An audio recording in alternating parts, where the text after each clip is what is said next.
Hopefully Katie got the link.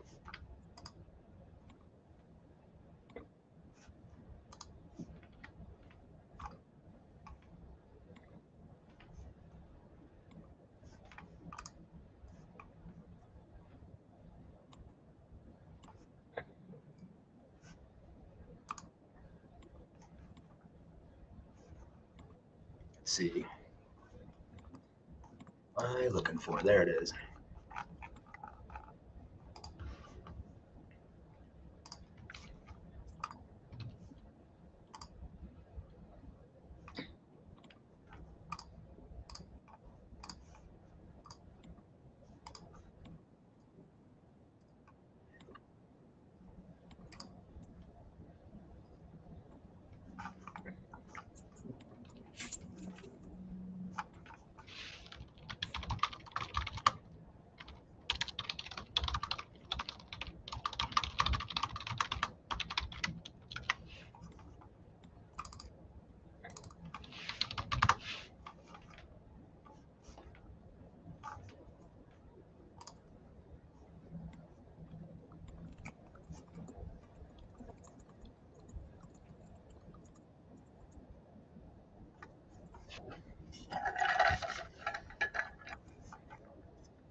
Where did you first meet Katie?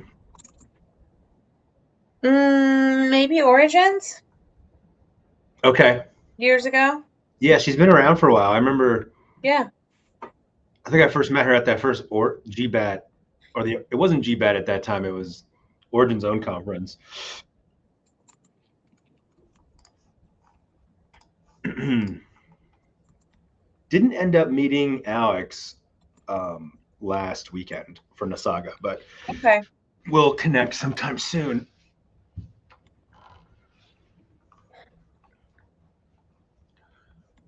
Well, we have 3 people here joining us live. Welcome, folks. Happy Fellowship Friday. We're in warm-up space. Thanks for joining us. Hope you're having a great week. It has been busy here in higher ed with faculty coming back to campus. We're doing campus day stuff, and consultations are picking up, which is always fun.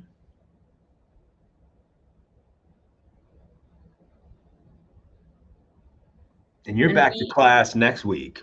Yes, it's true. So we are excited to get started again. And we have a cohort starting next week as well, an online cohort. Cleveland State faculty. It should be fun.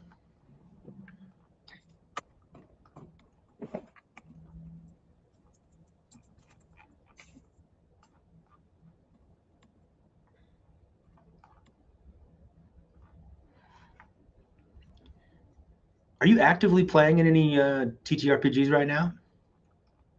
Yeah. I'm doing a campaign. I'm DMing a campaign with some online friends using Chasing Adventure, which is the Powered by the Apocalypse. Oh, I can't say that today. Apocalypse hack. It's a good one. For Powered by the Apocalypse. There it is. Hack. It's one of the ones that's a fantasy hack. The other one is Dungeon World, and there may be others. And then I am, and that's really fun. We've done a couple of meetings of that. That's one's just getting started. And then I have a long-term campaign that's actually using Dungeon World right now at home. So Dungeon World. Yeah, they're both 2d6 systems based off of the, Monster of the Week, Powered by the Apocalypse stuff. So is Powered by the Apocalypse the one? That's a 2d6 system, or is it the one where the dice blows up and it kind of like levels up? So this is a 2d6 system where you either get a failure, a partial success, or a complete success. The partial successes, I think, are the most interesting because they're things like you do damage but take damage, or you have a consequence or something like that. So yeah, nice. Yeah, I really enjoyed the. I don't think I've. Yeah, I have played. I have played the 2d6 system. That one. I really enjoyed the dice blow up one, which I first saw on Dimension 20, like Gladlands, where you assign a different level of dice, like a D4 all the way up to a D20 to your different stats, and so you have like a D20 in charisma, and then maybe a D4 in strength. But if you roll 4 on that D4, it blows up and then upgrades, or you roll it again and it might upgrade to a 6, something like this. Have you played that one? Mm-mm. Oh, the feeling, it's so satisfying to get those. You just get a lot. It's like that feeling of when you roll a 20 and it's like, whoa, everybody kind of cheers and you get a critical. You get that, but much more frequently. And then you could sometimes have, oh, Katie's here. Look. Hi. Hey, welcome, welcome. Happy Friday. Thank you. Happy Friday to you. I'm happy to be here. Thank you so much for doing this. I'm just kicking things off here. I'm trying to I'm looking to see if I can add my headphones, and then I would, now that they have a little bit of, well, I guess we'll just make do and hope. I can also get my fancy mic if you would like. Yeah. Yeah. Can everybody hear? We can hear you still. Can you hear us, Maryanne? Mm-hmm. Oh, great. Yeah, we'll give up on that. So if you hear any hooting and hollering, I am at York Beach, Maine, and so if you hear anyone carousing behind me, that's why. So yeah, it'll add to the ambiance of the day. Yeah, exactly. Nice. So well, I'm just gonna do a quick little intro, and I'll leave it to you folks, and I'll kind of lurk in the background. We have 5 live viewers right now. Thanks for joining us, folks, and happy Fellowship Friday. If you guys have questions or comments, or want to ask any of us a question, drop them in the chat, either here or in Discord. We'll monitor those at the end. Once again, thanks to everybody who supports TabletopEDU, or is running tabletop RPGs in your area or community. That stuff really, really helps. We're a nonprofit. It's all volunteer. This stuff is all supported by folks just participating and supporting our work, such as on Kickstarter or in Discord. So thank you guys. We're here. We're for educators, and we're here just because of love of the game. So thanks again. And we get to bring awesome people like Katie Lear to the table to learn about their experience and really, really interesting work. So thank you for being here. And I'll turn it over to Dr. Maryanne Cullinan for this episode. Yeah. Hi, everyone. I actually remembered the chat today, so I'm watching you chat in real time. So thank you. I am so excited to be here with my friend Katie Lear, who is fabulous and someone I've known for a while now, and is one of the people who helps run the game-based education and therapy conference out of Origins. But I'm going to let her introduce herself because she does all sorts of other things that don't involve me, but we're going to in this because we're going to hear all about them. So take it away, Katie. Absolutely. Yeah, my name is Katie Lear, or as I'm now known in this chat, as I, in a frenzied rush, typed my name into the bottom, just Katie. Just Katie, you know, like Madonna, just Katie. Yeah. I am a counselor, a play therapist, and a drama therapist based in Charlotte, North Carolina. My practice is in Davidson, which is just north of Charlotte. And I run a small group practice that specializes in pediatric anxiety and OCD. So I do a lot of exposure therapy in my civilian therapist life, treating obsessive compulsive disorder in children. But then in my secret nerd life, I have a company called Young Dragon Slayers, which is a recreational online Dungeons and Dragons company for kids ages 10 to 18 that focuses on creating meaningful, inclusive social environments online. So rather than just clicking a button and being tossed into a group of random, I don't know, 12 to 15-year-olds who happened to be available when you were, or showing up at a library, which is a phenomenal resource for many people, and seeing one kid there one week, 8 kids there the next week, whatever, kind of the chaos that can sometimes come with gaming groups for kids. This is a very intentional space where we are vetting and meeting every player, matching them based on personality and play styles, and then placing them with game masters who typically have a background working with children in the helping professions, as well as really loving TTRPGs. So that started off as a very small side quest that was originally conceived of as a short-term COVID project that now is quickly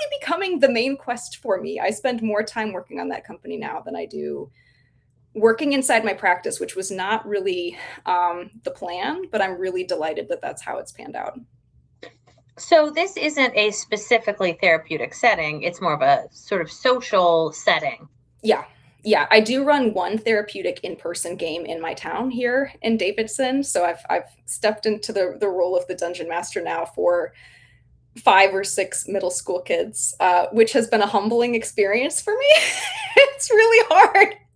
It's hard to do. And it is harder, I think, in some ways in person, where you are responsible for a child's physical body as well as their emotions in the narrative of the game. So I do that, but yes, this is sort of a supportive, structured, inclusive space that is also non-therapeutic. So it is open to kids outside of states where I am licensed. We are not diagnosing, we are not creating treatment plans. We're not doing, individualized documentation for kids. But as someone who has taught middle school for more than half of my life at this point, I would argue that what many middle schoolers really need is exactly what you're providing. It's what I needed. Yeah, it's what I needed at that age. Yes. Yeah, I think there's absolutely something therapeutic about a community for children that is welcoming and inclusive, whether or not you are pursuing specific treatment goals. Well, and I think also one of the beautiful things about a role-playing game community is that sometimes you screw up and sometimes you make a choice that impacts the rest of the group in a negative way, or you rage quit out, or your character does something really dumb and the rest of the group's mad at you, or whatever. And then because it's semi-structured, you have tools and can practice right in that low stakes setting, and the next week everybody still shows up again. There's a way to come back from it. And I do think that is something, at least speaking personally, like I was not a like traditionally nerdy kid growing up. I was a theater kid growing up. Like that was where I found my community, right? Yeah. The theater to therapy pipeline is very strong. The theater to TTRPG pipeline is very strong. And I feel like I just made the full circuit. I was just like, we're just going to go all the way around. But like when I realized that TTRPGs are really just extremely long form improv games, correct. I was like, oh, everything changed. Everything about, I was really thrown off by the math for a long time. I think I believed that there would be like advanced level math in this game that I would not be able to calculate. And it really scared me off longer than it should have, just the presence of math. But you can overcome it. It's possible. Well, and I also think that, my little groups are extreme rule of cool. Mm-hmm. Like we have never let the rules get in the way of having a good time. Mm-hmm. And so I do think that when we were young, there was a lot more emphasis, or maybe at least noise around this sort of like making sure everybody had all the rules. I think some of the earlier D&D editions, there was a lot of math. And so there was it felt a lot more gatekeepy for our population anyway. Yeah, well, and I think there are actually some unique advantages that TTRPGs have over, and I'm getting so distracted by all of the theater kids representing in the chat. I'm seeing them coming. Hello. I think there are some advantages. We're like, if you mess up in theater, if you flub your line, if you do whatever, it is so product oriented, generally speaking, and not process oriented. The end goal is to do something really good that people approve of you for, and you did a good job, and you kind of have one chance to do it, or like a weekend of chances to do it, and you're being evaluated. And it is very hierarchical, where like you could have a big role or a small role. And even at the student level, like it or not, a lot of it is based on looks and aptitude. Like you have to have like, it's a skill issue, but it's also sometimes a looks issue, where if you're like really tall and burly, you're not going to get a chance to play the cute ingenue or the little kid. Right. As a girl who has been in my, I've been Charizard since I've been about 10. I evolved into my adult form at about 10 years old. I was never going to be the ingenue. I had to be the questionable virtue aunt. No, you were going to be everybody. You were playing the moms, right? You had the age makeup on, right? Like right, early. Or I had to be right. Yes. Yes. But we are getting a little aside, and there's a question in here that isn't. So there's two things that I want to really make sure that we talk about. One is this question that just came up, and we have been talking as we've been talking to people who about this and kind of advertising it. We've been talking about are the kids okay? Letting kids have some ability to fight stuff and not always have a peaceful resolution. So I want to make sure that we get to that. Absolutely. But first, one of our people in chat asked about the difference between games informed by being a therapist versus games that are actually therapeutic. And can you make that distinction for our audience? I can make it for me. I will say, I think as a profession right now, Maryanne, tell me if you agree, I think we as a field are still trying to really define the boundaries between recreational, therapeutic, and therapy. And a little bit of it is sort of that like amorphous, I know it when I see it vibes-based feeling of like the boundaries are blurrier than one would think and maybe more than like one would like, right? That are there kids who have therapeutic experiences and are recreational games? I'm certain of it, right? And are there kids who just go and have a great D&D session and they leave and that's the end of it? Yes.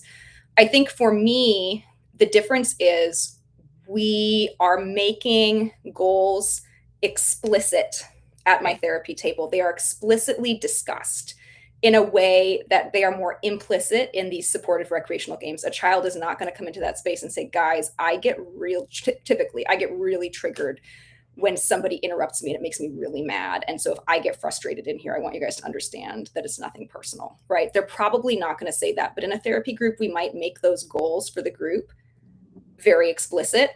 And I think also in our recreational groups, we're focused on cohesion, we're focused on group bonding, on practicing social emotional skills and creating friendships.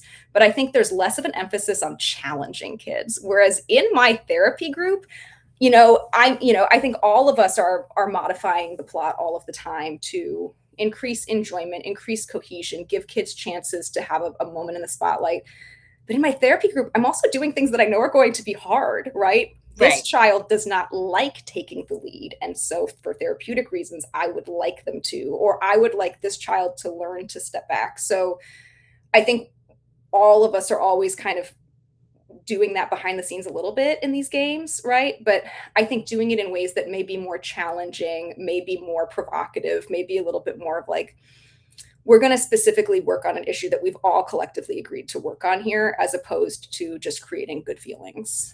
Right. And I think you are a professional who has expertise in this area. So when you are making choices based on the goals that kids come to therapy with goals in an ideal way, ideally they're not just dropped off and be like, fix them. Right. We hope. Yeah. We would hope. Right. And so it seems like you have to be like that additional amount more intentional in the process. Sure. And but there are still like we use safety tools all the time.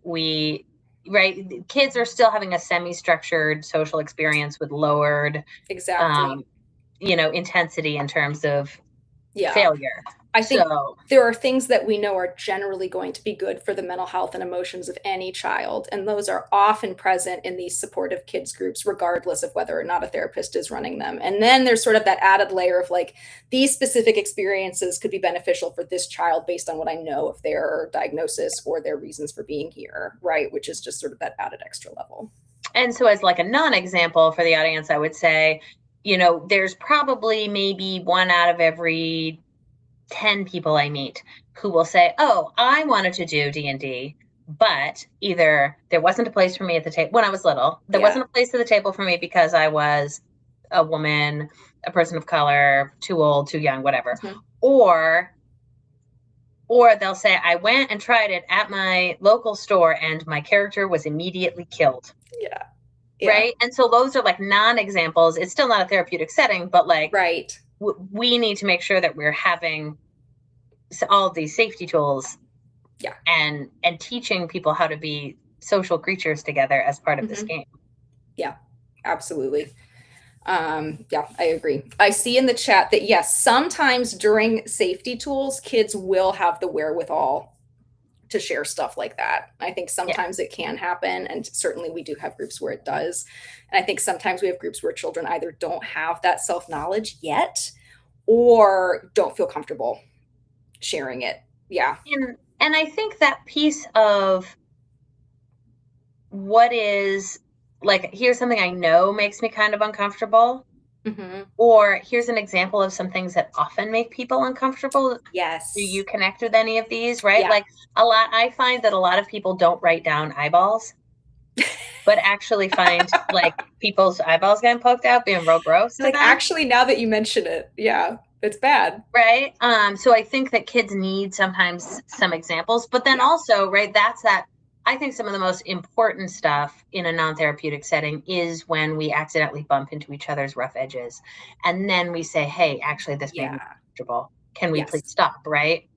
I would say my threshold for that is higher in a therapeutic group than in a not. Like, I will do things that I know are more likely to be challenging for kids in a therapeutic group where we have multiple people there in person to help everybody regulate if needed than in an online group. You're going to see some of it in both places, but I will allow more of that in a therapeutic setting. And there's one other question that I wanted to answer here before I move on to the idea of children and violence. Who doesn't love talking about violent kids on a Friday? I do. How do you decide what players might work together? So we think about a lot of stuff. I think about chronological age, right? I don't want a 9-year-old in a group with 16-year-olds, regardless of how precocious the 9-year-old is, right? Even if the 9-year-old could play D&D at the level of the 16-year-olds, age-wise, it's just too big of a gap. But I also think about developmental age, because you could put 5 12-year-olds in a room. On paper, they're all the same age, but in practice, one of those kids is still watching Bluey, and one of those kids is playing Red Dead Redemption for 10 hours a day, right? And they are not developmentally in the same space anymore. So there are edge cases where sometimes a child might age up into a group based on their development, or be more happy playing with kids who are a year or 2 years younger based on their developmental needs. So we take that into account. We talk about support needs with families during our intake calls, and think about making sure that we're placing kids in groups that either are really tolerant to interruption or don't tend to have a lot of interruption, kids that we think personality-wise are going to vibe. And then we also broadly think about play style. So combat-focused, highly tactical kids are probably going to be happier in groups with other kids who are combat focused and highly tactical, versus if the child comes in with like a lovingly crafted 3-page, bio for their character with a backstory that's like generationally, whatever. Yeah. That child may never get the chance to have the kind of role play experience they want if they're in a group with those players who are really just about min-maxing. So like, do the role players broadly want to be with other role players? Do the combat kids broadly want to be with other combat kids? What is the sort of tone of the game we think they're going to want? Is this a magical pet collecting kid, or is this like a bloodthirsty murder hobo kid? Like, genre-wise, can we try to get people into similar worlds? And it's not a perfect mix, and I don't think you need to have 5 clones around the table to be successful, but that we're kind of thinking in those broad categories when we're sorting kids. That makes a lot of sense. Are you doing like formal assessments, someone's asking, or is it just sort of informal? Informal, because it's not therapeutic. Yeah, exactly. Yeah. And so to transition us into the other half of this talk, I would like to tell a little story about one year I had 5 5th grade boys and maybe a 6th or 7th grade boy who was their DM.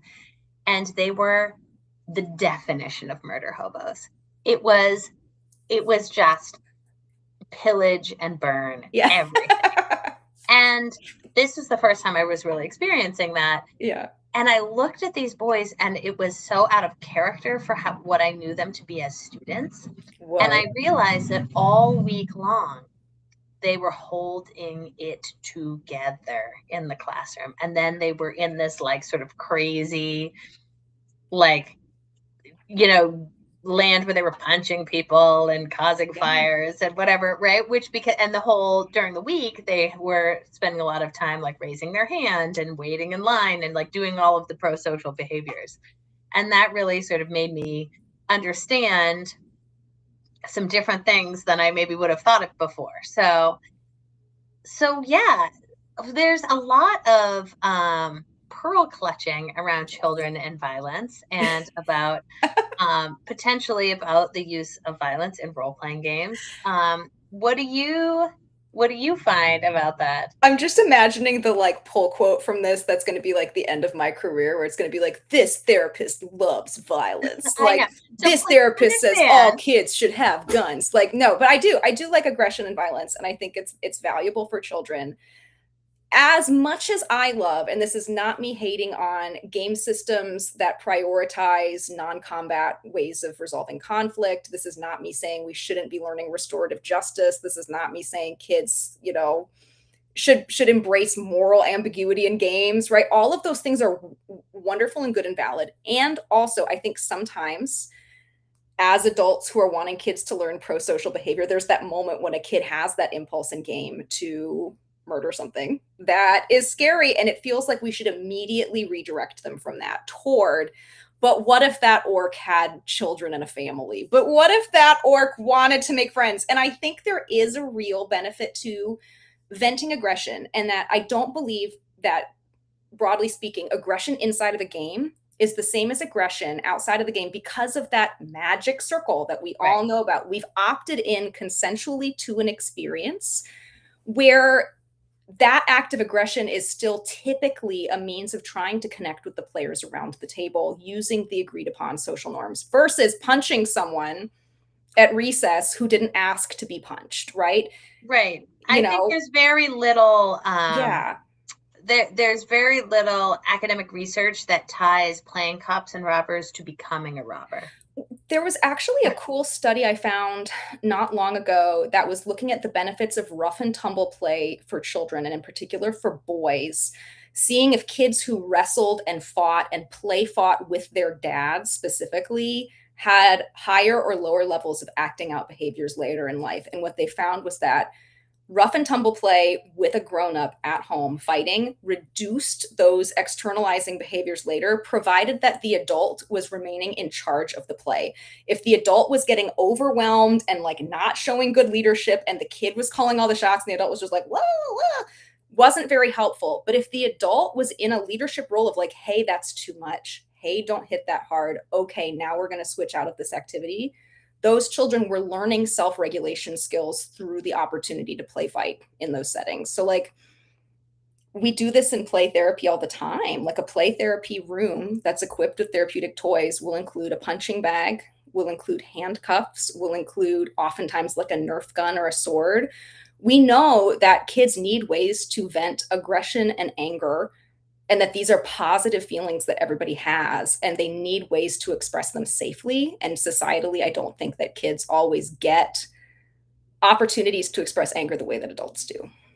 Well, and I do think I also let my kids basically do whatever they want in terms of violence in games.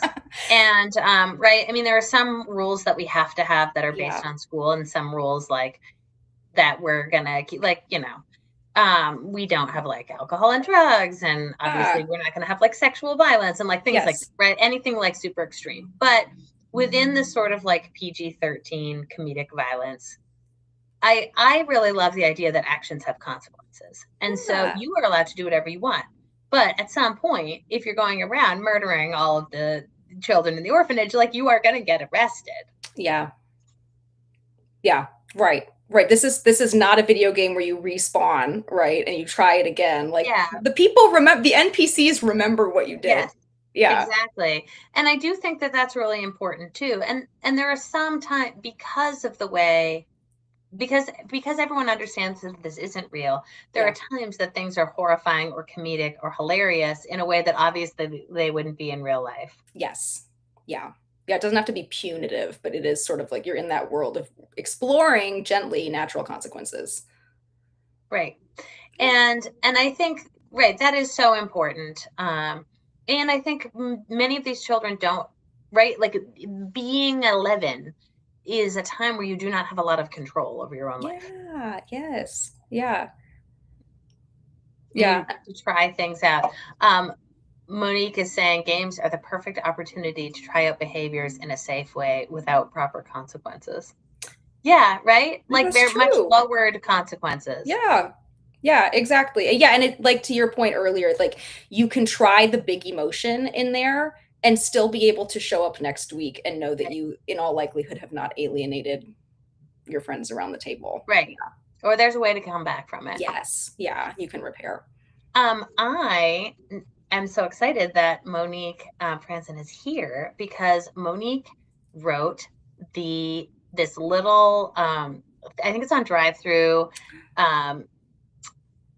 whatever that is, role-playing game site, and it's called the Laureate Trials, and we use it every single year with my like 45 kid D&D group as the first thing we do because it has puzzles. Ooh. It has working together, it has ability checks, and then it has fighting, and so it teaches you all the things. So yeah, the Laureate Trials is like my favorite little D&D module.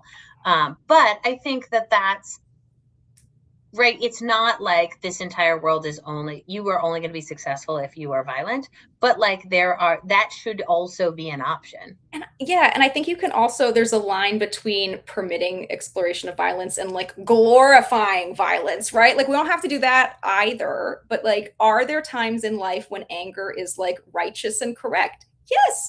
Are there times when aggression in life will help you? Yeah. If you're like learning to ride a bike or you're doing something competitively, like actually those are useful and helpful emotions to have. And if we're just pushing those down in kids all the time, it's harder to access them when you need them. And it's so odd because then those very same kids will go home and someone will be playing Grand Theft Auto at their house. Correct. Yeah. Or complaining loudly about somebody or yelling or whatever in ways that are, I think, harder to see from kids. Right. 100%. Or they're just watching the news or something like, right. Having kids get to sort of figure some of those things out is so important so that they can look at it and say, is this righteous anger? Right. Should we be so frustrated? Yeah. So, right. Like there are times if they don't have any experiences of that, how will they know? Yeah. Monique, will you put a link to the Laureate Trials in our I actually would also love it. Yeah. Yeah. I think I wrote it in our book. It's in there. Like it's my favorite thing. Would really like this. Yeah. Yes. So we'll have to have Monique come on here sometime. We'll do a deep dive into the Laureate Trials for everyone who's interested. So I'm glad to see you again, Monique. Yeah. So what else do you think are really key to successful like in-game friendships and sort of games for kids?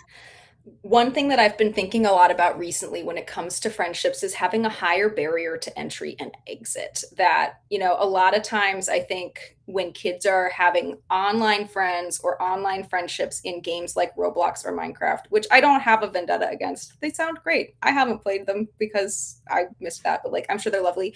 But a lot of times in those spaces, you have kids who are sort of like flouncing when there is conflict, right? Or they can kind of anonymously come and go, and because there's not really like a face and a person attached, there's that anonymity. Like it is easier to enter and easier to leave those spaces. And I think one of the benefits of a well-run TTRPG group is that the barrier to come and go is a little harder. Like you've probably committed for a little bit. Your mom may or may not make you come back again next week, but also you have an incentive to come back because you are needed at that table. If you bounce from that group before the, arc is done, they've lost their healer and they're in trouble in combat next week. There is sort of a sense of buy-in where even if we didn't get along or we didn't see eye to eye on this, or something you did kind of bothered me, there is a social contract that we're all going to come back and try again next time. I think that is something that is sometimes missing from online spaces that is present in real relationships. So when we talk about, oh, online stuff isn't as good, isn't real, I think that's one of the reasons why those spaces can be less beneficial sometimes for kids. I also think that having it be as embodied as possible is helpful. One of the nice things about D&D and other RPGs is that it's very analog, right? Even when you're playing online, you are looking at each other like you and I are doing right now. It is not a high-tech game. We do not have cool animation. You're just looking at other people's faces and bodies and understanding their body language and their nonverbals. So I think that is helpful. And then as far as running like a really good game, I think, considering who is at the table is important. I think safety tools are huge.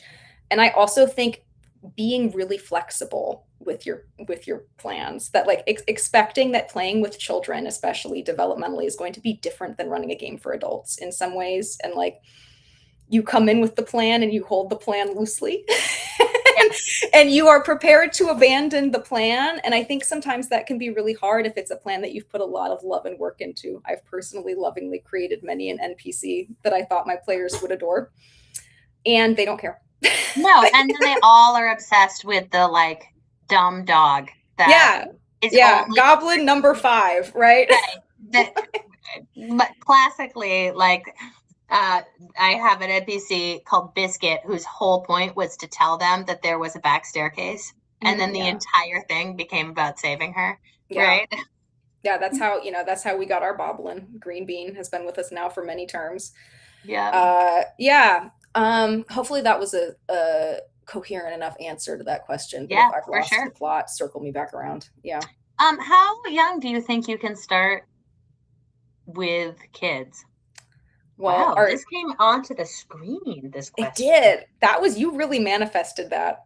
I don't know. That's amazing. That must have been a Garrett thing. I love that. So I started role-playing games with my kids very young. Yes.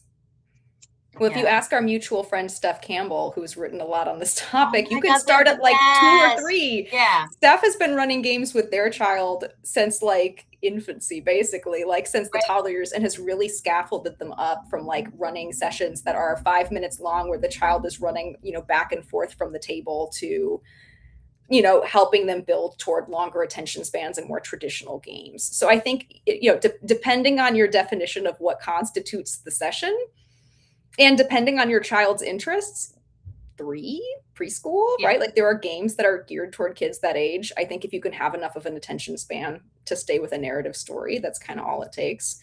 Right. I will say, my 5-year-old has no interest. Play with others.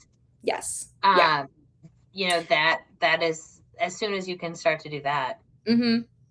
Yeah, I would imagine it depends too on your child's temperament. My child currently has no interest in this whatsoever. Like, no thanks, Mom. Like not feeling it. But I would imagine that there are plenty of kids his age who are interested and are ready to do something a little more narrative and collaborative. And I think it also depends. I mean, there's some really great little games. Oh, now that I guess the chat is showing up. I know. The magic ball. And Brian, I didn't forget you. We are going to get there. So I think that there are some great games. I mean, Steph Campbell's book, How to Make a TTRPG for Your Particular Kid, is really great. And they've done a lot of work for this. But No Thank You Evil is a favorite of mine. Yes, I love it too. A very young, can be for really young kids. I think a lot of times too, like we used to play a variant of that was basically just a pretend game when we were in the car. Yeah. So. What has helped my child start to really get into this is I picked up a couple of the Choose Your Own Adventure Junior books at Gen Con. And he has never really been into the idea of like board games generally. He'll do Pretty Princess, but only if he can keep the princess crown and no one else can have it. But that's really the only board game that he's like welcomed into his world. But the idea of like, it took him a minute to be like, why is the story written in second person? Like, why do you keep saying you? Like, why do you keep saying you in the book? And I was like, get to, like, we're pretending you're there. Right. It's you. And he was like, what? Like, whoa, like mind exploding moment. He's really into now trying out those different endings and being like, well, wait, I changed my mind. I want to go do the other thing, and having that agency over the story. So I think for him, that's been a good developmentally that hasn't required him to collaborate with other kids yet. I do see this NPC violence versus PvP violence. Do you want to go there, or do you have? Yeah, let's do it. So let's talk about player-on-player violence. How do you feel about that? I have some pretty strong thoughts about it. It's complicated. As a blanket rule, in most of our online non-therapeutic games, the default setting is no PvP violence in those games, because we're focused on group cohesion, because we're focused on friendships. The default is no PvP in there. There have been groups that have been together for a long time, who know each other well, who have said to their dungeon masters, we really want to do PvP. And I think if you front load that with a lot of buy-in and safety tools and boundaries up front about what can and cannot happen, that's great. That's great. Yep. But I think you've got to know the players at the table well to do that effectively with kids and avoid hurt feelings. You're right. It has to do, I think, with their developmental ages too, right? If you're getting kids who are like 14 and 15 years old, right, they might have that nuance in a way that younger kids don't. In our setting, we don't have a specific rule against PvP, but one of our major norms is you and your character both have to want to be here. Yeah. That's our norm. So I don't care. Same in our games. Yes. Right? It doesn't matter. Yep. Like, because we're doing it after school, and I'm like, why are you here? If you don't want to play this, just go on. And why is the rest of the party going to want you here? Right. Like, if why you hate everybody. Right. Like, you're not allowed to just be like an edgelord who hates everyone. Like, you can be like an edgelord who hates everyone, who also participates. Who has like at least one human bond with another living being in the world that motivates you to like cooperate. Yeah. Exactly. Right. And so within that context, if we're all here for the same thing and someone is in it, because we also have the norm of actions have consequences. So I had one guy who was having a very hard time changing what he was doing. And right. So sometimes they would just like put him in a sack and carry him away and be like, you're done. You're done, honey. You're done. I have allowed mild PvP biting in my therapeutic group. Which has seemed like a good, fun, low hit point way for players to to snap back at each other, but like not beyond that. Yeah. Or if there's also two other quick things where I forget. One is, one of the things I always have my kids do is say whether or not their character can get killed. Yes. That's one of our session 0 things. Yes. And right. And in general, kids are pretty good about it. If somebody's really in the sort of play stupid games, get stupid prizes, I might stop and be like, okay, above the table, we've agreed that your character can't get killed, but the things they're doing right now are going to get them killed. Yes. Right. So they need to stop. But also, I think sometimes you can have PvP fighting that's narrative and not mechanical. Right. If they're having a fight, like around the campfire, because they're not sure who's going to win. That doesn't have to be someone actually killing off someone else's character. Yeah, so. Exactly. I think that's a good differentiation too, is like, can you allow two characters to argue with each other and have their players still be okay with each other at the end of the day, right? Can you allow that distinction? And that's different than, oops, somebody died. Yeah, we have a similar rule where like the blanket statement is like, we will not kill off your character without consent in these games, because it's just not what we're here to do. So if you tell me you're ready to like kill off your character and you'd like a heroic end, or if the group collectively decides they want that level of risk, great. But just like the default is no PvP, if we've got new kids coming in or a group that we don't know well, the default is, that is not something that's on the table in this game. I think one of the things too that I've realized after playing games with kids for a really long time is we are sort of trained by watching movies and listening to actual play podcasts to have this idea of like a big reveal. Yeah. Right? Like there are these big reveals and there are these maybe secrets from each other. But one of the really valuable things about our about having a lot of people here, all of my teenagers just came home. You guys have to stay outside. Okay, bye. About there's 5 of them. We're 5 is so many teenagers. They were at York's Animal Kingdom, but they've come home for lunch apparently. So let me just get myself focused again. What was I saying? Oh, right. So there doesn't have to, the big reveal was teenagers. Is that we understand that we are not our characters, so we can also say like, hey, my character really doesn't want that. Can we do a scene where we fight about it? Yeah. Or like, yes. I would like my character to have a heroic ending. Yeah. Right? Yeah. Or because that difference between what the characters think and the players know to be true, we can exploit that and have some of these conversations outside of the fiction. It doesn't all have to only occur in fiction. Yeah. I think that's lovely. Yeah, and you're right. I think there is sometimes a pressure of like, as well, I think for maybe new character builders of like, I have to have a movie level character that possesses the dark secret, and then session 5 I've got to reveal whatever. And I do think it can be a little intimidating if you're right out the gate. Yeah, and I also think, as adults, we're a little jaded on things that are tropey.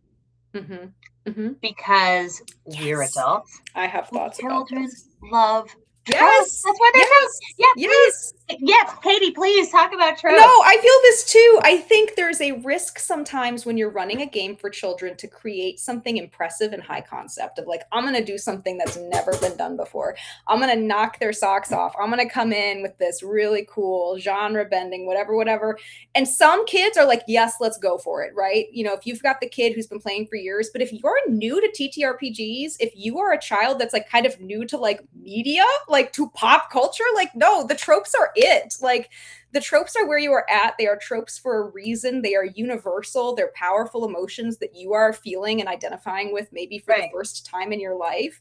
And if you're new to TTRPGs, you probably want to be a wizard, man. Like, you want to cast spells. My first therapy game out the gate, I was like, we're going to do kids on bikes because I know about games and this one's collaborative and they'll have buy-in and whatever. Kids got there on day 1 and they're like, we're just regular kids. And I was like, yeah, you're regular kids in like the 90s though. And it's cool. And we're at Chuck E. Cheese and it's going to be awesome. And they were like, we're regular kids all day. Like we already did that. And I was like, you're so right. Like, what do you mean we don't get powers? Like, sometimes just like let them be Gandalf, man. It's okay. You haven't failed if you let them be Gandalf. Right. There's a reason there's a sassy princess who's not like other girls who wants to ride horses and shoot arrows and not get married and usually has red hair. Right? Yes. Like that's really powerful for middle school girls. First, right? And being able to recognize those tropes and to be like, I see what's going on here and I have a guess about what's happening into this story. And so I can now add to it is really empowering as well. Like, I had a DM once who I think was getting a little bit embarrassed that her players were like, oh, this is just like this movie. This is just like this movie. This plot point was in this movie. She had not even seen the movie. This was like not intentional, but she was like, I'm worried they're going to think I ripped off the story. They were loving it. They were thrilled that they could make that prediction. It was exciting for them that they knew what was going on, right? Yeah, like that was fun for them. I think that's really powerful. And again, it's that sense of control. They can start to plan ahead, right? We don't always have to knock them back and have them be surprised. Yeah. Oh, we are, our kids are all tabaxi rogues or dragonborn fighters. Whoa. Those are the 2 things they all are. Oops, all tabaxis is crazy. I know. It's wild. Like my kingdom for a healer. Wow. Yeah, we got none. We had to get our Boblin the Goblin to like to multi-class because we were gonna die. Like we had nothing. Oops, all rogues is wild. Yeah. Oops, all rogues is an intense experience. Yeah. Oh, the comments are fast and furious. There's so much coming on. Imagine themselves or characters that are older. I think that's cool. Yeah, kids not wanting to play kids. Now that you mention it, I have not had a child play a child in the therapeutic game, at least. Yeah. Orphans all the time. Oh, always an orphan. Symbolically killing your parents, very popular move. Very but popular. Children, no. Tragic backstory. Yes. Right? You know, nothing says separation and individuation like eliminating your mom, like taking her off the board. Well, it's really hard. Yeah, it's really hard to have fun when you have parents who are parenting you the right way. Yeah. Fun, epic, heroic, save the world fun. Because you got to go to bed and go to school. Yeah. And that's like real life. That's annoying. That's annoying. Yeah. No, we've had many. I think probably more parentless characters than parented characters in the games. Especially first character out the gate never has parents. A sea of orphans. A sea of tabaxi rogue Two or three characters in, third arc with us. Yeah, maybe now we're willing to explore a parent-child relationship. But first time out, no. Yeah. Not at all. And that's really beautiful, right? I mean, that's it. There's something, honestly, that's beautiful because it's like you see it happen, and every kid thinks they're the first kid who ever came up with this. Yeah. And we're has been attracted to being a tabaxi rogue or a dragonborn fighter, right? And we're like, yeah, this is so 12. Yes. It's so great. Yeah, I'm seeing that orphans are also popular for this person's adult players. Yeah, my first D&D character was also an orphan, and I was fully an adult. So, like, I do think there's something universal there about that trope. Garrett is wondering if there's something particularly effective, thinking more a little bit about your actual therapy games. Yeah. More than it's fun and playful. Do you have a breakthrough story, or is that kind of cliche? I might actually combine this slightly. There was a question further up the chat too that was asking about like what the distinction is between this and drama therapy as like a drama therapist. So I think I can like squash those two. Personally, I consider TTRPG therapy for me to be a form of drama therapy. It's how I practice drama therapy now, right? That's kind of where I've gone. I like kind of went through all my training and was like, I wonder what modality will appeal to me. I'll find my one thing and then I'll be happy forever. And then I tried them all and was like, they're all fine. Like, it's okay for me. Like, none of them were like, that's the thing. And then I found TTRPGs and I was like, I kind of think this is the thing. There's a lot of common DNA around you are in a role, right? You are exploring archetypes through character. It is embodied, right? And it is, I would say, a form of, creative art making, even though it's ephemeral around the table, the way that improv is, right? So I would say it is like that. But to me, what I love about TTRPGs more than some of the other forms of like expressive arts therapy is I do think it can be more inclusive. I did a lot of theater as a kid. In the body that I have now, it's hard for me to remain standing for several hours at a time. It's hard for me to run around that space and use my body the way I used to. TTRPGs are embodied, but in a way that I think is more accessible and disability friendly for folks who are not as able to like do what is required of you on a stage, right? I also think that because it is kind of taking place both in our real world and in this imaginative space, it opens you up to embodying roles that might feel like you have less permission to try if you are in a more traditional theater environment. Like, you can play a really old person, you can be a different gender, you can step into a role that is physically very different than yourself. And then a lot of like kind of drama therapy theory has this idea of like the more flexibility you have in roles in your life, the more healthy you're probably going to be socially and emotionally, because you're more flexible and you have more skills and tools accessible to you. So I do think TTRPGs are great for that, but that the barrier to entry is lower for folks who maybe don't feel like they are creative, are artists, are performers, to tap into a space where that can still be an option for them. And it's not competitive. And I think there's a lot of ways that people can interact with TTRPGs outside of the time, right? When I start to see kids making fan art of their characters and other people's characters, or writing each other something in character, or somebody, I look over and they're like acting out a dramatic scene, right? These are all ways that people can interact that feel that are based on what their interests in and priorities are. Yeah. I see a question here about, in therapeutic group work, does granting skills and powers that fit tropes powers, like giving a fighter healing abilities, let them examine other rules? I think so. I don't tend to like jump at this right out the gate, but if we have a player, and this is something that I would do in a therapy group and probably not in like a supportive recreational group. If a kid wants to come in and play the same fighter every term for 5 terms, this is a self-guided space, right? Like they may do that. But in our groups, if we see somebody who's sort of like stuck in a role, or it seems like their repertoire is kind of limited of the ways they engage with stuff, where it's like, I always just fight, or I always just do the thing, we have sometimes either provided like a magic item, right? A spell scroll, a special relationship with an NPC that offers another tool to be used, or even like a little bit of a debuff for a while that is going to require them to not default to their go-to thing. Like, is there a way that we can make this person more dependent on others in the party for help, or make them require, incentivize them to ask for help from others before charging into stuff? So we have both granted powers and removed powers occasionally when we felt like it was going to be a beneficial experiment. And I think we're all attracted to certain types of characters. Yeah. Right. That we find that we play over and over again, variants on that. And that's okay. Yes. Yeah. When we've done that, it's also always been time limited of like, what if for this session you couldn't see anything, right? Like for today. Right. And then if you want to go back tomorrow to like hacking and slashing, great. Right. So I think that is a good balance too, of like letting people play the characters they want to play. What do you love about role-playing games? What kind of characters do you play? Oh, so what characters do I play? Like 13-year-old boys, like is sort of my default, is like awkward tween boys tend to be where I fall as a person. I love a wild magic sorcerer. Yes, thank you. I feel very seen. I love rolling on that table. I love knowing the DM's looking out for me.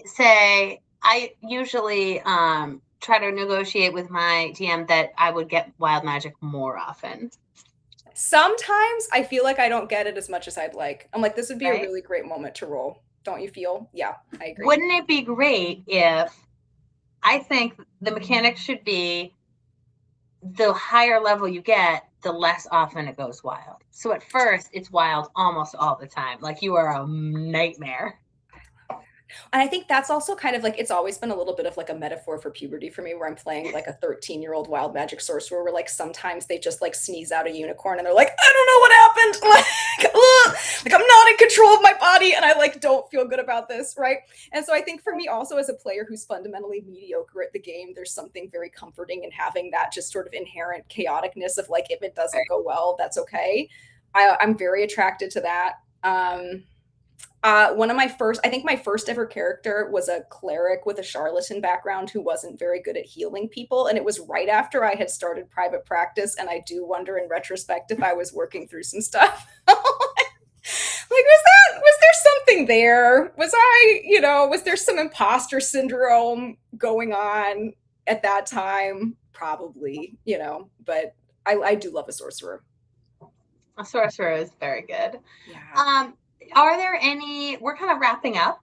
And so is there anything in particular that you think would be useful for people to try? Do you have any products or anything that you really like and recommend? Yeah. I mean, this is not so much a product, but it's an article that I read recently that is not for children. So don't read it with or around your children. But if you are an adult who is a parent of a child or who works with children, I briefly interviewed with the author of this. So I think I'm quoted like very briefly, but I did not contribute in a meaningful way to its creation. It's called Little Monsters, and it is from, I'm scrolling on it right now, Virginia Quarterly Review is where it was published. The author's name is Megan Flaherty. I just find it to be beautifully written, and it touches on a lot of what we talked about today of like parenting a neurodivergent child, parenting a child who is, just inherently prone to aggression and craving violence.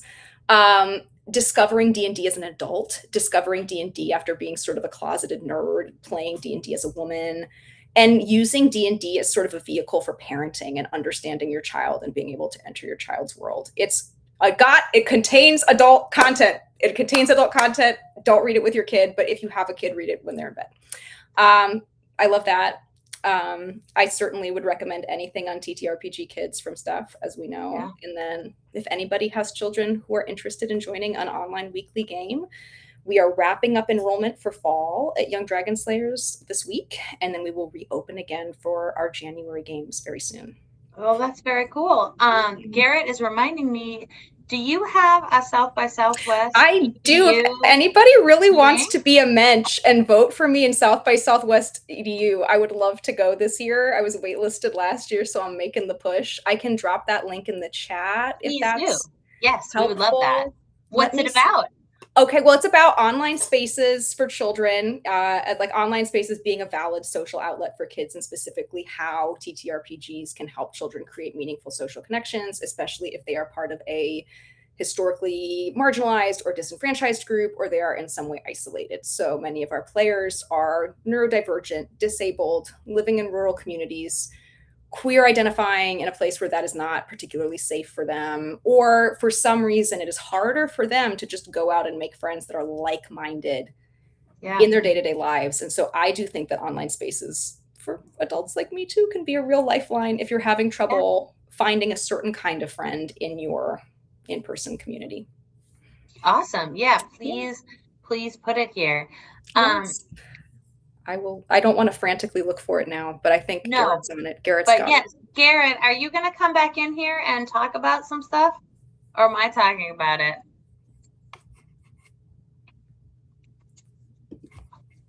He's coming.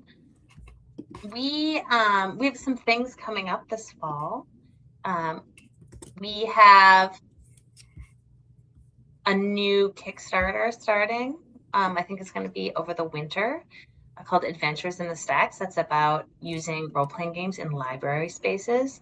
And that's really exciting. And everyone's sort of frantically writing and getting excited about that. So we're really excited to have some things to show you pretty soon. Oh, there's Garrett. Hey, I couldn't figure out how to unhide myself. Sorry about that. I'm glad you're back. No, I just pasted the link into the private chat. I don't know if I can talk on the public chat, but I don't think you and I can. Private one. And if you wanted to do a copy paste. Yeah. Okay, yeah. Has the power. I'll bring that over to the Discord and to the Perfect. YouTube. Yeah, I would love that. That would be really, really helpful. Awesome. No, this is fantastic. Thank you so much for doing this. I have so many more questions about this stuff. I'll just clear the day. We'll just keep talking. Well, really, just a really quick detail about your practice, the Young Dragon Slayers. How young of a student do you accept into your program? On the record, 10.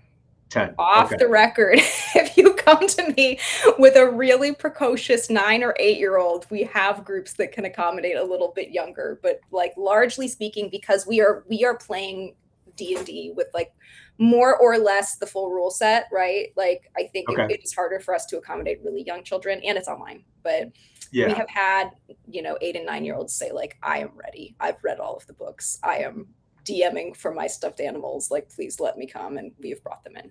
Wow. And so you're running like 5th edition for wow. Yeah. That's just incredible. And how long have you been doing it? How long has it been going? 6 years. We actually have one of our game masters is in this very chat. Chris Hopper. I saw your name. Hi, Chris Hopper. Oh, Chris Hopper's doing great work for us. Yeah. Chris Hopper is like the light of my life. Chris is everywhere. We'll have a different Follow Friday about how much we all love Chris Hopper. Chris learned some lessons about the animation features on Roll20 and how that can sometimes be a challenge when you're running groups of kids this term. You just never know what kids are going to become obsessed with. Oh, no. But yeah, no, it's been 6 years. We started when my son was a baby, like right before he was born, we started. And he's in kindergarten now. But yeah, those early sessions, I was on the calls for them. And so he would be like in my arm, out of frame as we ran. And now he's, huge and insane. So.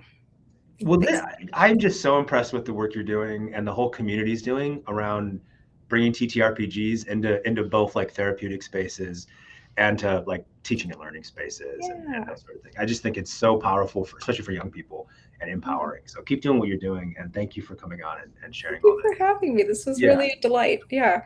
And when are you going to join us next year at Origins again? I will be there. I will be there. I will probably submit this year. I've kind of been like riding the coattails of others to glory the last couple of years, but I have thoughts for what I will want to talk about this year. So I will certainly be there. And to be totally fair to Katie, she also was very important into making it happen and making it so that therapists got to have continuing education credits. So yeah, that is one of the things that we are working on, is like, how do we make space for ourselves in the thing that we have created. Yes, yeah, but I'm looking forward to that next year. I think that'll be super fun. I'll be at Gen Con probably next year. That was a wild and wacky experience, but certainly I think like the game-based education and therapy conference, that is sort of like my conference home at this point. Like that's what I most look forward to. So that's the like non-negotiable for me. Yeah, kudos to the organizing committee, Maryanne and Jennifer and all those folks. Yeah. Yes, that's such a sweet space.